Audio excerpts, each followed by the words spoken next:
Ano? Alam mo, hindi na-justify talaga natin yung ganda ng lugar.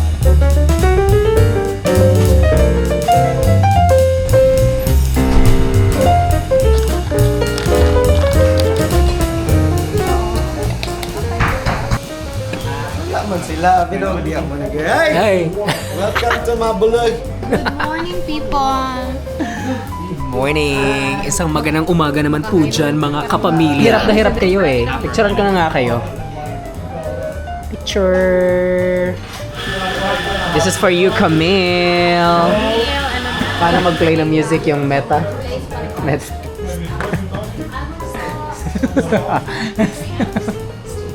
Gusto mo yung tugtog? Look, I'm wearing the Meta glasses from Ray-Ban. This is so... Medyo mabigat lang siya, pero... Syempre, mabigat yung glasses. Mabigat din sa bulsa. But it looks good.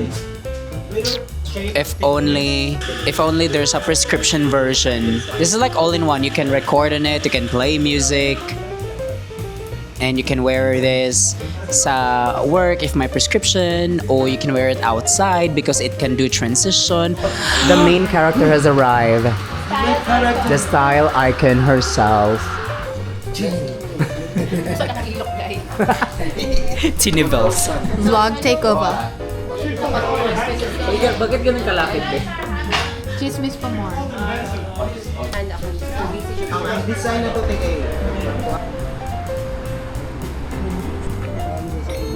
Okay, let's do a fit check, mga kapamilya. Fit check. Hindi, andito yung microphone. Ay, sorry. Again. Guys! Fit check. So, me first. Pants from Glassons. What's this? My polo shirt. What do you call this one? Top from Sports Girl. Shades from Cotton On. Birkenstock. Bag from, of course, Longchamp. My watch is from Citizen. And yeah, your turn. My turn. Okay, for my fit check. So this shirt is from Uniqlo. This is the shirt that I got from the Philippine trip in Cebu. Yung bag, literally ano na to, shopping bag from Cotton On. And I'm wearing the Vomero 5. Kita ba? Or masyadong? Nike. Wearing the Nike Air 270. Pak. Hindi yan sale. Sale pala. We don't do... This is a gift for my hubby. O, diba? Sana all. I don't buy shoes. Cut out ka rin ang sa bag. Gift pala. Yung mga gift sa... wag na. Wala kasi nagbibigay.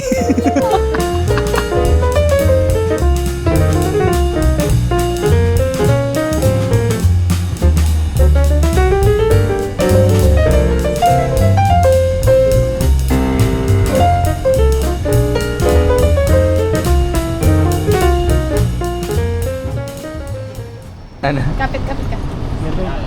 Connect. Very ano ka dito, girl. Very turista ka dyan.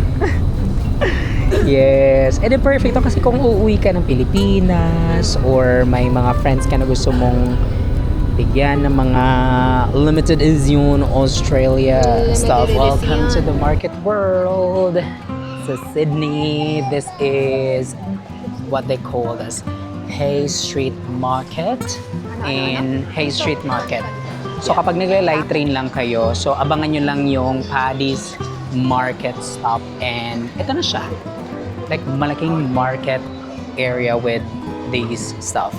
Like mga souvenir items, mga ganon.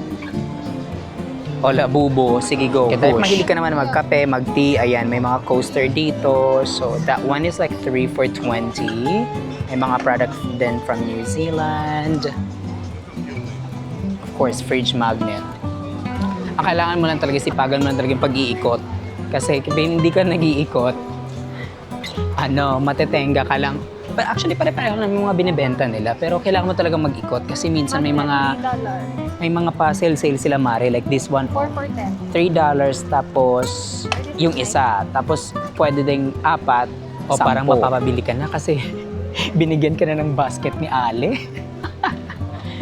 Sabi niya, basket for you. Ayan. So wala na po talaga siyang choice. Yan na po yun. Kasi na namin yung unang Kapag nagay ko. unang damage. Ano yun lang? Fridge magnet. Magnet din. Yeah! 4 for 10. Perfect. Pampasalubong. 4 for 10. 4 for 10. Oh, ito din, 4 for 10. Udag ko ni. Yes. Very Team Australia. Alam mo yung mga uniform ng mga athletes? O ito kasi yung material nito is yung pang sports ba? Ganon. Yeah, I like the white. And there's yung blue. Yung blue, maganda. Okay, kami po ay mag-iikot pa kung ano ang mga makikita. I know. No, kahit local ka na dito, parang ma-amaze. Parang gusto mo ng a little piece of stuff. Oh, this one is cute. Ano bang kulay nito? Parang gold? Rose gold. Tapos same lang yung presyohan nila, 4 for $10. Ang cute naman. Ayan may ano pala dito, yung alam mo yung nabibiling grocery bag. Kasi dito, we don't usually get grocery bags sa mismong grocery shops. We bring our own na bags. So ayan. Tapos meron pala siyang lalagyan. Tapos nakatahi na yung lalagyan, be. Very parang maliit siya, be. Pero ang cute-cute talaga nito, Parang gusto kong bumili kahit isa lang. Kahit isa lang. $4. Ang cute. Ang cute. How to be Australian. 1 for you, 1 for me, 1 for tita. Pero lakas mga turista naman do. Dami ko ng tote bag. Kami po ay naka-gasto na po. Na-secure na po yung $10 tote bag niya. Ang nakakaloka, yung attendant is Pilipina. So, alam mo naman yung kapwa Pilipino, di ba? Kapag may nakasalubong na Pilipino, taga saan kayo sa atin? Turista ba kayo? Anak ba kayo ng kontraktor?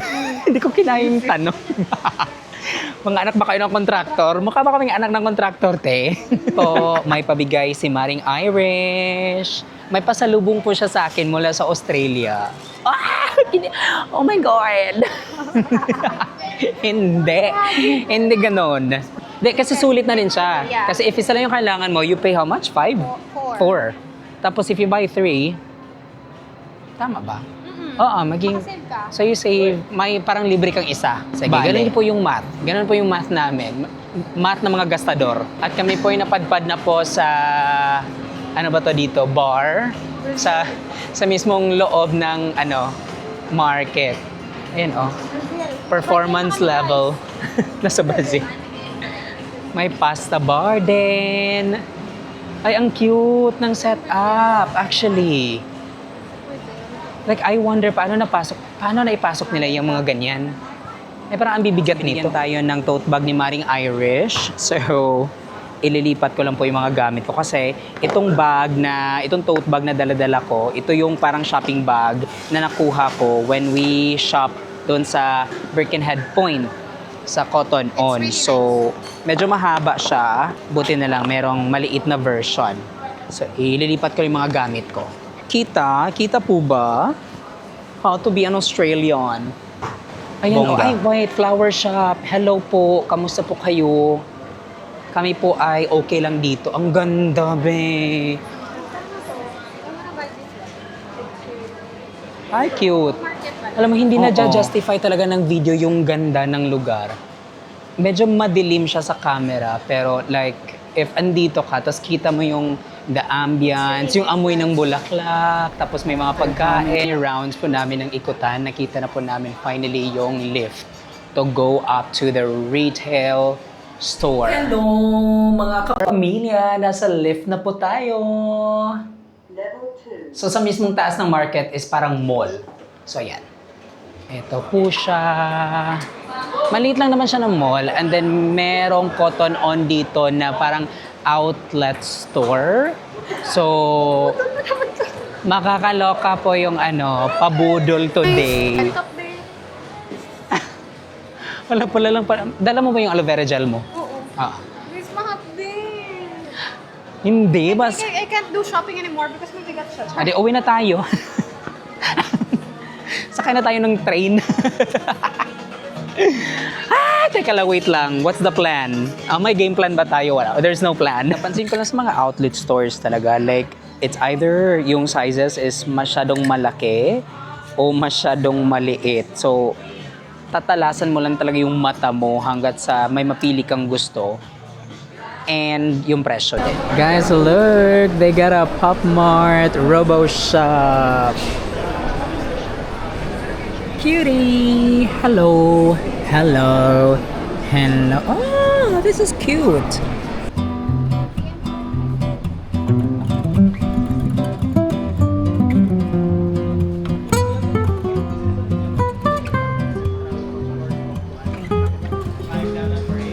Let's try the Chinese puff. Oishi manju. Hello! Oh, exactly!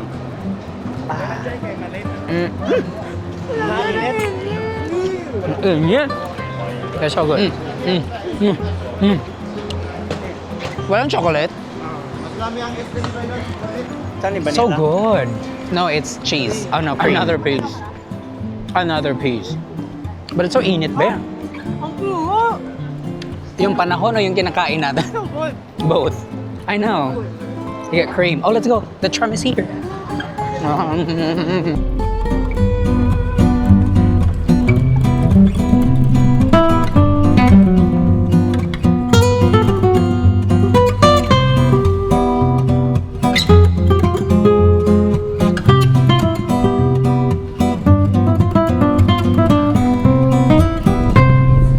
Welcome to Bochet in La Perouse. Guys, after 1 hour of bus and tram trips, we are here in the Bochet sa La Perouse.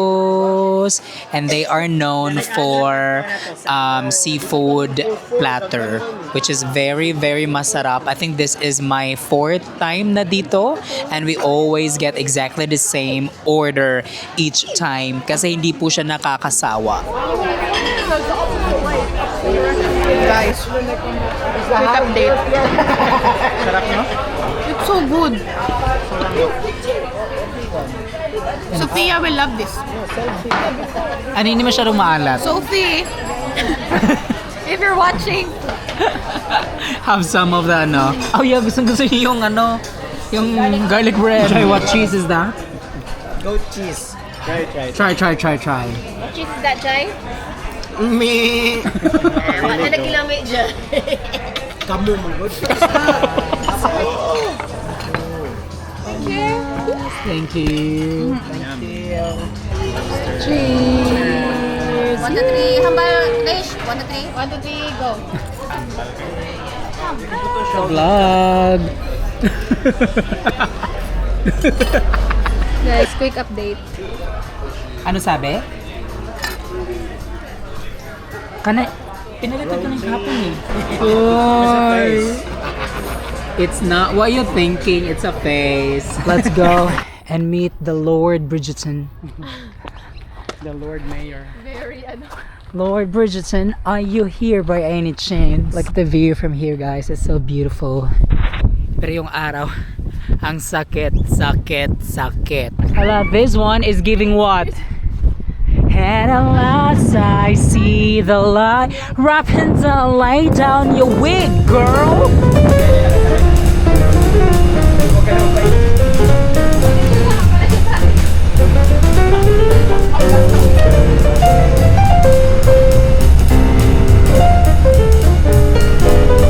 Very pretentious.